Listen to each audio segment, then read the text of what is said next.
Welcome back to the Game Day Goons NBA season previews. I'm your host Exclusive, and today I'll be diving into the Chicago Bulls.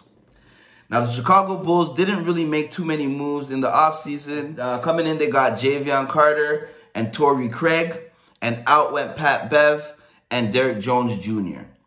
Now, I don't know what this team is expecting to do in the Eastern Conference. You got your all-star point guard, Lonzo Ball, sitting out probably the entire season again, and you didn't make any real moves. Last year, the Bulls finished 40-42, which was enough for the play-in, but they lost, so they did not make the playoffs. I don't see how staying pat is good for them.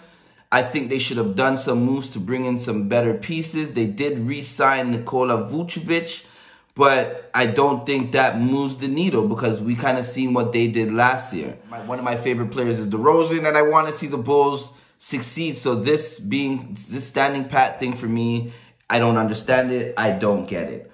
The Bulls have a win total of 37.5.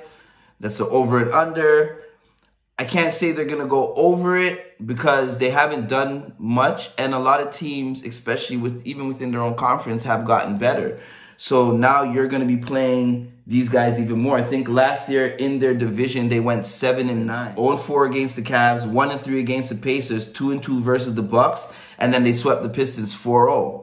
I don't know if that's going to happen the same way again this year because the Pistons have gotten a little bit better. They might edge out a game. The Bucks got much better. They might sweep you this time. The Cavs might actually sweep you this time.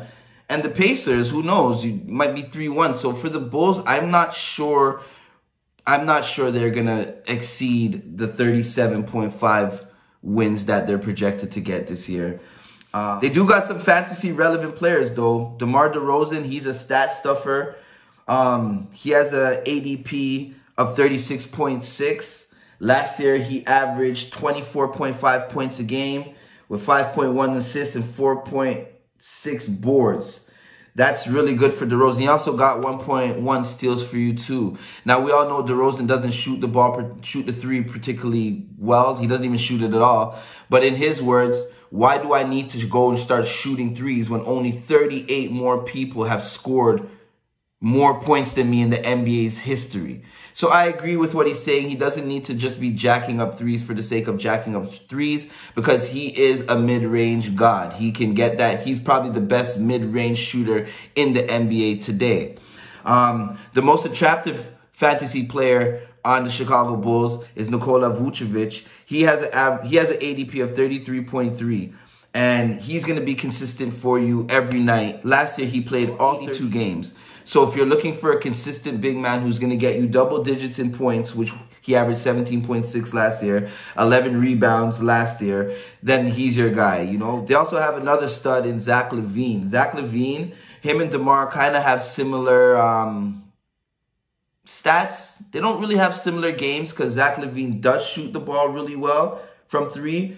Last year, he made 2.6 threes on 7.1 attempts. He averaged 25 points a game, 4.5 rebounds, and 4 assists. So with DeMar and with LaVine, you're going to get a lot of stats. They're going to stuff them for you on a nightly basis.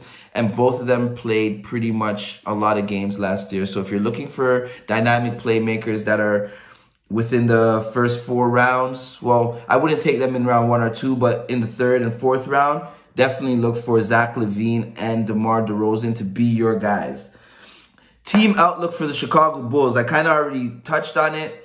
But when you get rid of a guy like Pat Bev, who was a defensive stud for you, Derek Jones Jr. never really did much for them. But bringing in Javion Carter and Torrey Craig, it doesn't seem like you're going for much, right? So in my opinion, I don't see the Bulls even being a playing team, really.